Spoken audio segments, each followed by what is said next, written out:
البقيع جنة البقيع جنة البقيع جنة البقيع جنة البقيع جنة البقيع.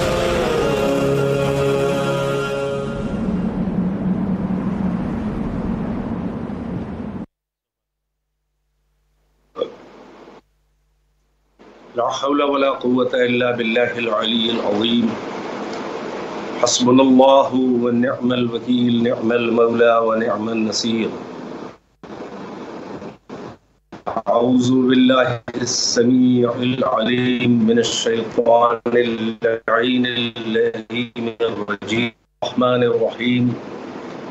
الحمد لله الذي هدانا لهذا وما كنا لنهتدي لولا أن هدانا الله. لقد جاءت رسل ربنا بالحق والصلاة والسلام على أشرف الأنبياء والمرسلين خاتم النبيين سيدنا ومولانا أبي القاسم المصطفى محمد وآله الطيبين الطاهرين المعصومين المظلومين الذين أذهب الله عنهم الرجس وطهرهم تطهيرا، واللعنة الدائمة الباقية على أعدائهم وقتلتهم وغاصبي حقوقهم ومنكري فضائلهم وظالميهم وهادمي قبورهم والشاكين فيهم والمنحرفين عنهم. أما بعد،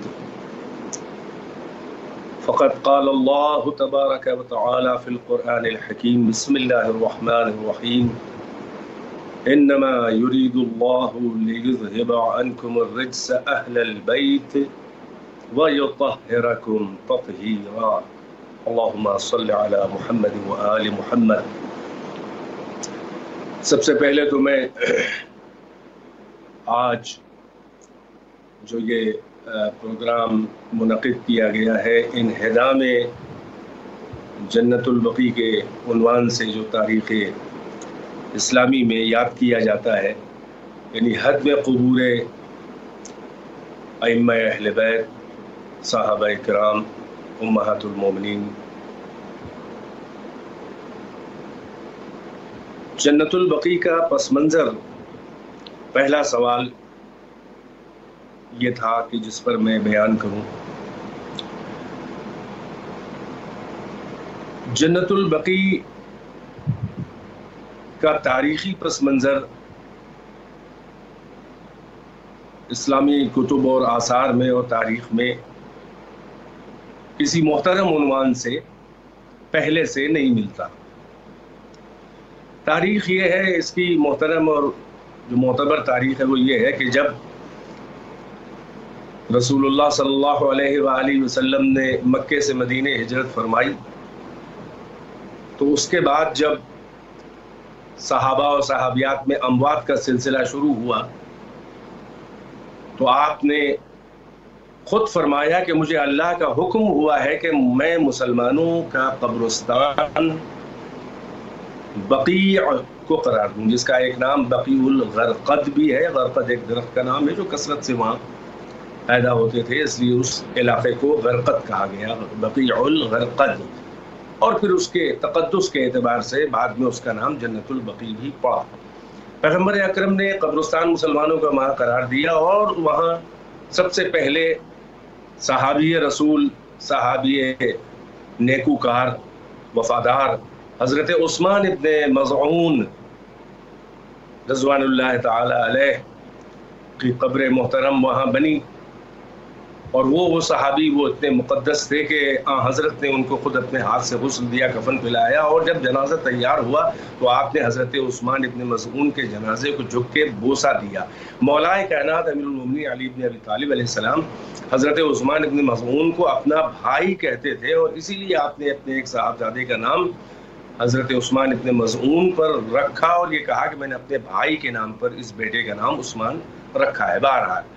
اور بھی صحابہ دفن ہوتے رہے، صحابیات دفن ہوتی رہیں. تقریباً جو ہے وہاں اس وقت اس زمانے میں جو اسلام کی تاریخ کا ابتدائی دور ہے 10,000 صحابہ کے قبور مقدس جنت البقیع میں ہے. کم سے کم 9 ازواج رسول اللہ امہات المؤمنین کی قبور وہاں ہیں. خود خاندان رسالت اور بنی ہاشم میں حضرت عباس ابن عبد المطلب کی بھی قبر مطہر وہاں ہے. وہاں مولا کائنات کی خود زوجہ حضرت ام البنین کی قبر بھی وہاں پر ہے. اور بروایت صدیقہ کبریٰ حضرت فاطمہ الزہرا علیہ السلام کی قبر مقدس بھی وہاں پر ہے. اور ساتھ ساتھ 4 ائمہ اہل بیت امام حسن مجتبی سبط اکبر سردار جنت علیہ السلام، امام زین العابدین علی ابن الحسین سجاد علیہ السلام کی قبر، امام محمد باقر علیہ السلام کی قبر مطہر، اور امام جعفر صادق علیہ السلام کی قبر مطہر. اس کے علاوہ بھی بہت سے صحابہ، صحابیات، اہل بیت، تابعین، تبع تابعین، علماء اور حفاظ و فقہائے مدینہ، ان سب کی قبریں وہاں پر. تو یہ مختصر سا پس منظر ہے جنت البقیع کی تاریخ کا. اب تاریخ کا ایک دور ایسا آیا کہ یہ 500 490 95 یعنی 5ویں صدی ہجری کے اواخر میں خاص طور سے قبریں تو تھیں مگر اس پر قبے نہیں تھے، مزارات نہیں تھے. اور سب سے پہلے خلفائے بنی عباس میں 2 کا نام ملتا ہے، ایک تو المسترشد باللہ اور ایک المستنصر باللہ. انہوں نے اپنے اپنے زمانے میں قبرستان بقیع میں بہت سے صحابہ اور مقدس شخصیتوں کی قبروں پہ قبے یعنی ان کی بارگاہیں، قبر کے اوپر عمارتیں بنوائیں زیارت گاہوں کے طور پر کہ مومنین آئیں اور وہاں سے استشفاء کریں، وہاں سے توسل کریں، ان مقدس اللہ کے بندے اولیاء صالحین کے وسیلے سے اللہ سے حاجتیں طلب کریں. اور یہ بھی تاریخ میں ملتا ہے کہ یہ جو ائمہ اربعہ وہاں دفن ہیں، امام حسن، امام زین العابدین، امام محمد باقر، امام جعفر صادق علیہ السلام، اور ان کے ساتھ ساتھ حضرت عباس ابن عبد المطلب عم رسول اللہ، یہ ایک حصے میں ان کی قبریں اور آج بھی موجود ہیں. اور اس پر جو ہے وہ سب سے عالیشان قبہ اور مزار بنا تھا اور سب سے بلند، یعنی سیاحوں نے، ابن بطوطہ نے، ابن جبیر نے، سب نے اپنے اپنے زیارت ناموں میں، سفر ناموں میں ان کا ذکر کیا ہے اور یہ کہا ہے سب سے عالیشان قبہ یا ائمہ اہل بیت کا بھی وہاں. یعنی اس کا مطلب یہ ہے کہ جس زمانے میں خلفائے بنی عباس کے جو ظاہر ہے کہ اہل بیت کے خلاف تھے، ائمہ اہل بیت کے خلاف تھے، بنی ہاشم میں تھے، حضرت رسول اللہ کے عم محترم عباس ابن عبد المطلب کی نسل ہے، مگر سیاسی طور پر اور بلکہ دینی طور پر، مسلکی طور پر ائمہ اہل بیت کے خلاف تھے. لیکن اتنا احترام تھا کہ انہوں نے قبے بنوائے اور تمام علماء اسلام اس وقت ظاہر کے موجود تھے، تمام بلاد عرب میں تھے، عراق میں تھے، شام میں تھے، ایران میں تھے،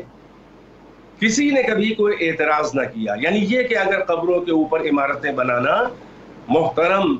مومنین اور شخصیات اور اللہ کے ولیوں کی قبروں کے اوپر قبے اور مزار بنانا اگر حرام ہوتا، بدعت ہوتا، خلاف اسلام ہوتا، خلاف وصیت رسول اللہ ہوتا، خلافت قرآن و سنت ہوتا، اگر اس کے خلاف ہوتا تو اس وقت کوئی ایک آواز تو اٹھتی. اور پھر اسی وقت سے نہیں، اس وقت کے بعد بھی یہ اب سے 100 سال پہلے تک یہ ہوتا رہا. بلکہ اب ایک دور ایسا آیا کہ 1220 ہجری میں جب یہ سعود ملعون نے مدینے پہ حملہ کیا اور اس پہ قبضہ کر لیا تو مزارات تو اس نے منہدم نہیں کیے. یہ وہی ابن تیمیہ والا نظریہ، وہ 7ویں صدی ہجری کا وہ جو فرقہ وہابیہ کا جو پیر ہے، جو ان کا سب سے بڑا عالم ہے گویا، جس سے عقائد انہوں نے لیے ہیں، فقہ میں تو سعودیہ والے جو ہے وہابی یہ حنبلی المسلک ہیں، مگر عقائد میں یہ ابن تیمیہ ناصبی منہاج السنہ کے مصنف، اس نے سب سے پہلے یہ سب باتیں کی. ایک آئیڈیالوجی تھی، مگر اس کو بطور مسلک و مذہب اور مکتب فکر جو ہے وہ باقاعدہ یہ فروغ نہیں پایا تھا، نشو و نما نہیں پایا تھا. اب 1220 ہجری میں، یعنی ایک تقریباً 125 سال پہلے انہدام قبور جنت البقیع سے پہلے تقریباً 100 کچھ سال پہلے، 125 سال پہلے 1220 ہجری میں اس نے سعود نے، جو شاہ سعود کہلاتا ہے، یہ وہاں کے کسی علاقے کا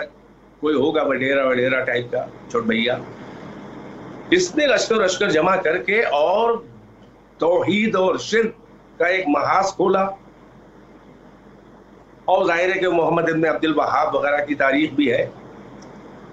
کہ وہ ابن تیمیہ کے نظریات کو دوبارہ زندہ کر کے اور ایک مسلک کا رنگ دیا گیا، اس کو وہابیہ کہا گیا. اس نے اہانت کی توہین کی،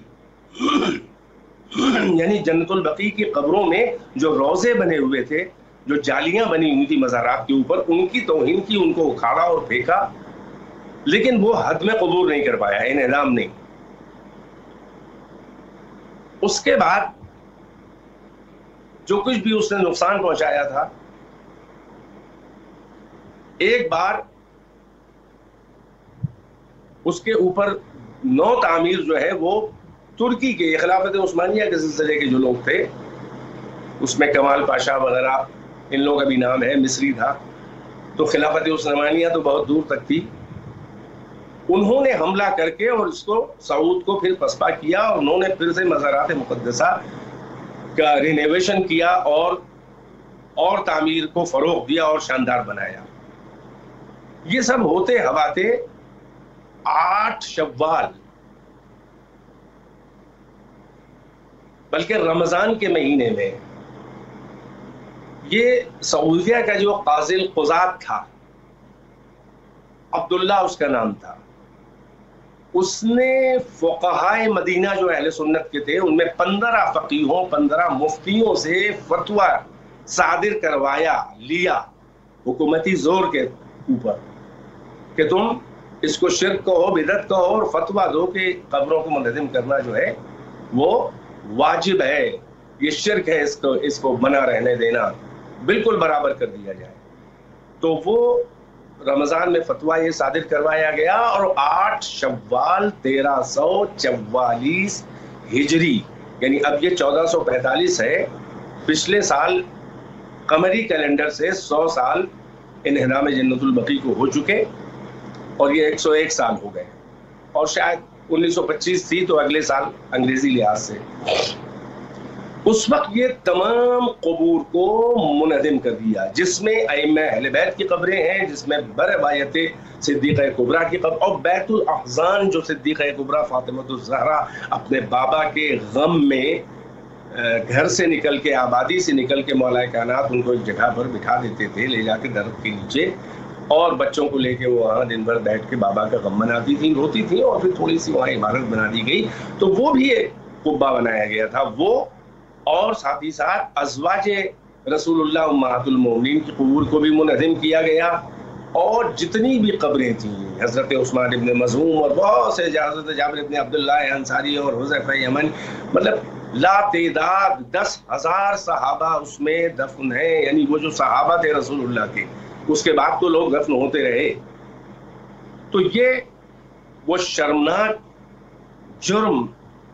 آل سعود نے، یعنی یہ عبدالعزیز ابن سعود جو تھا، یہ اس نے گھنونا جرم کیا، اور ائمہ اہل بیت کی قبروں کا، نہ امہات المومنین کی قبروں کا لحاظ کیا، نہ صحابہ کبار کی قبروں کا لحاظ کیا، اس کو منہدم کر دیا. خود یہ پوری تاریخ بتاتی ہے آل سعود سے پہلے کی کہ 1200-1300 سال تک ایک آواز جو ہے وہ قبروں پہ قبہ اور مزار بنانے کے خلاف خود علماء اہل سنت کی طرف سے نہیں نظر آئی، بلکہ اس کی مخالفت میں خود علماء اہل سنت نے زبردست احتجاج کیا، اور خود فرقہ وہابیہ کے یعنی حجاز کے رہنے والے بہت سے وہابی علماء نے بھی کہا کہ یہ توہین قبروں کی نہیں کرنی چاہیے، یہ غلط ہے، اسے کنڈم کیا۔ بہت احتجاج ہوا، پوری دنیا میں ہوا، ایران سے زبردست احتجاج ہوا اور ایران نے وفود بھی بھیجے اور پھر بہت سے اسلامی ملکوں سے وفود وہاں آئے، اس نے بلایا بھی گھبرا کے کہ پولیٹیکلی وہ جو ہے وہ تھوڑا سا اس کا بائیکاٹ ہو رہا تھا، تو اس نے جو ہے وہ بلایا اور سارا الزام جو ہے وہ اپنے سعودی کے مفتیوں کے اوپر اس نے رکھ دیا اور احتجاج کیا گیا اور مطالبات کیے گئے کہ اس پر پھر سے وسیع اثر نو عالیشان قبے مزارات بنوائے جائیں، اور سعودی کے بادشاہوں نے ہمیشہ ہاں بھی کیا، آج بھی کیا ہے، لیکن کبھی یہ کام ہو نہیں پایا۔ اب میں ذرا سا، کیونکہ 10 منٹ اور ہے میرے پاس، میں جلدی جلدی وہ باتیں پوری کر دوں کہ اغراض و مقاصد کیا تھے اس کے۔ اغراض و مقاصد یہ تھے کہ وہی جو خلفائے جو اور بعد رسول اللہ جو اہل بیت سے عامت الناس اور عامت المسلمین کی توجہات کو ڈائیورٹ کرنا اور منحرف کرنا، اس کے مختلف ہتھ کنڈے رہے۔ حسبنا کتاب اللہ کا جو نعرہ بلند کیا گیا تھا وہ بھی اطرت اہل بیت کو الگ کرنا، جبکہ وصیت رسول یہی تھی کہ انی تارک فیکم الثقلین کتاب اللہ و اطرتی اہل بیتی۔ تو اب کسی کو حقیق نہیں تھا کہ کتاب خدا کافی ہے، اہل بیت کو اگنور کیا جائے۔ ہر جگہ تمام آثار موجود ہیں، قرآن کی آیات ہیں، خود میں نے آیت تطہیر کی تلاوت کی سرنامے میں۔ اہل بیت کون ہیں؟ یہی اہل بیت ہیں۔ ان کا احترام، اس کو کم کرنا، اور ان کے مزارات کے اوپر جب لوگ جائیں گے تو ان کا ذکر زندہ رہے گا، ان کی فکر زندہ رہے گی، وہ یاد آتے رہیں گے، ان کی تعلیمات زندہ رہیں گی۔ لہٰذا اس سے روکنے کے لیے یہ ایک ابلیسی چال کہ شرک اور توحید کا جھگڑا کرا کے اور ایشو بنایا جائے، جبکہ تمام تاریخ کے ادیان اور مذاہب میں کہیں بھی قبر بنانا منع ہے، نہ قبر کے اوپر کوئی عمارت بنانا منع ہے، نہ اسلام میں منع ہے، نہ قرآن سے ثابت ہے۔ بلکہ میں عرض کروں کہ یہ اہل البیت ہیں، ان کی بھی قبریں وہاں پر ہیں، اور قرآن کے آئینے میں کیا اولیاء اللہ کے جہاں پر لیٹے ہوں، جہاں پر ان کی قبریں ہوں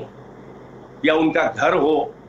آثار کے طور پر، آثار مقدس کے طور پر، کیا اس پر عمارت بنانا اللہ کی بندگی کرنے کے لیے وہاں پر ایک عمارت بنانا کہ مومنین آئیں، ان سے توسل کریں اور اللہ کی بندگی کریں، اللہ کا سجدہ کریں، ان کو وسیلہ بنائیں، اپنی شفاعت کا،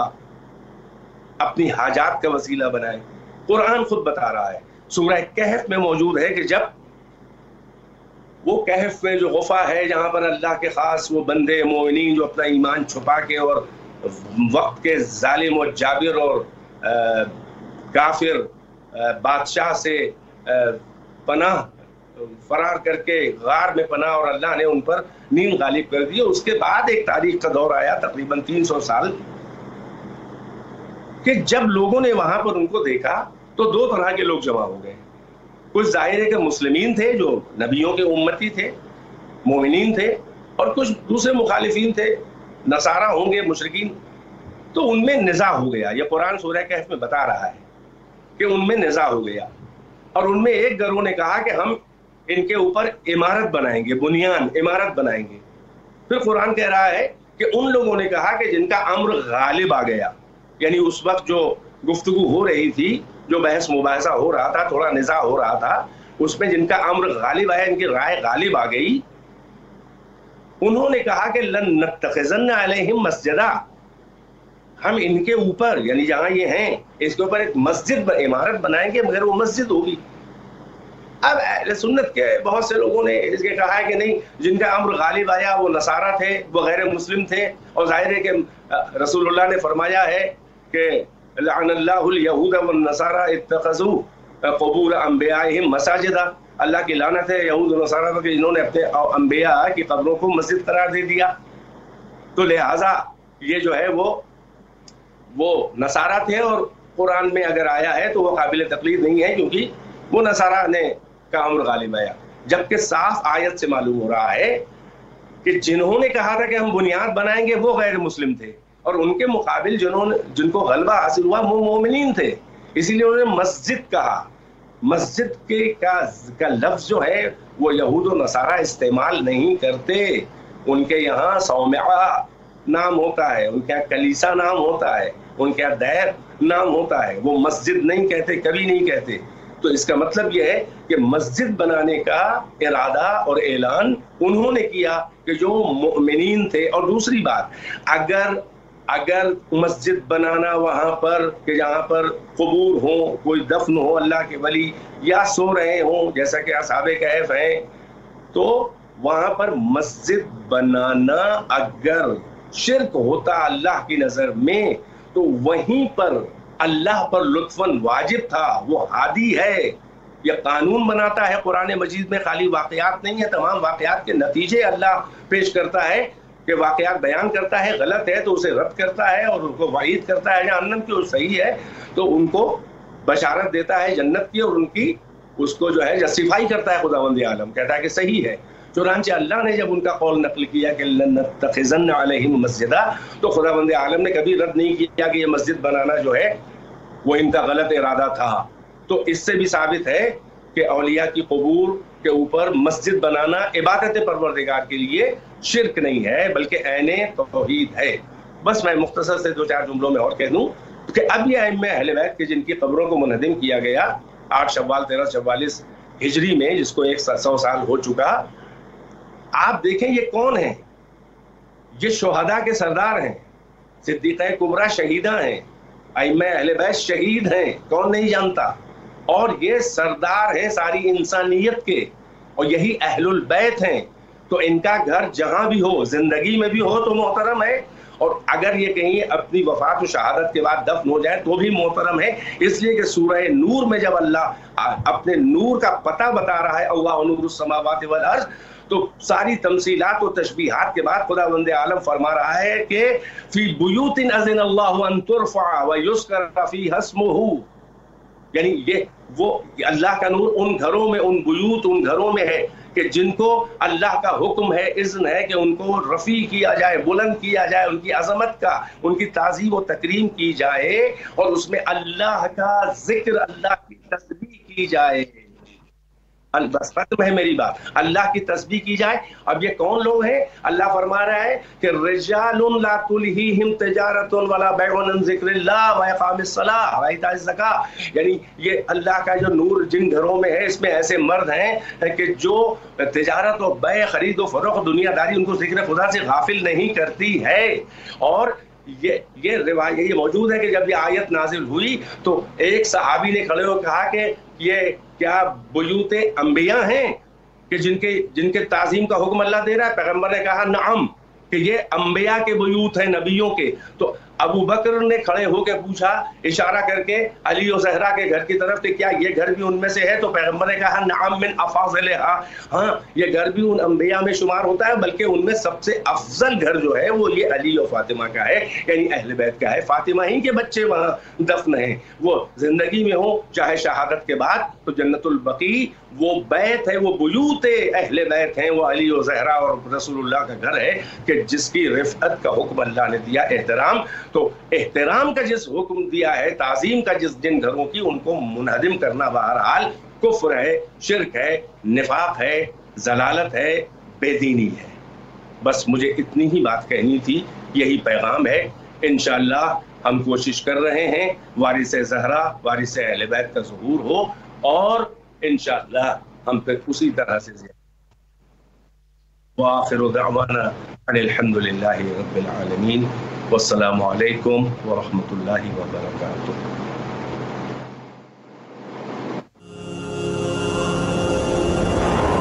اے جنت البقیع.